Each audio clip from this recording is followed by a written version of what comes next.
எதிர்த்து பேசினாதான் எதிர்கட்சின்னு ப்ரூவ் பண்ண முடியும்னு நினைச்சுக்கிட்டு பேசின எதிர்கட்சியை சேர்ந்த எதிர்கட்சி தலைவர் உள்ளிட்ட மாண்புமிகு உறுப்பினர்களுக்கும் வணக்கமும் நன்றியும்.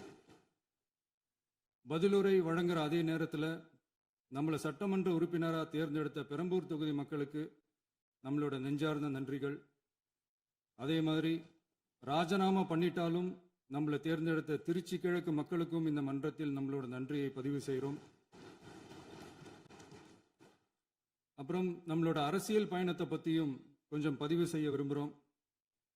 நாம் ஏதோ ஷூட்டிங்லேருந்து நேராக வந்து சிஎம் ஆன மாதிரியே சில பேர் ஒரு இமேஜ் கிரியேட் பண்ணுறாங்க. அவங்களுக்கு அவங்க ஆசைப்படுற லாங்குவேஜ்லேயே சொல்கிறோம், அது வெறும் ரீல் தான், ரியல் கிடையாது. ஒரு சாதாரண நடிகனாக தான் நம்ம கெரியர் தொடங்குச்சு. அப்புறம் அப்படியே சின்சியராக உழைச்சி மேலே வந்தோம். நம்ம கெரியரில் நாம் மேலே வந்ததுக்கு இந்த விஜய் ஒருத்தன் மட்டுமே காரணம் இல்லை, அவனோட உழைப்பு மட்டுமே காரணம் இல்லை.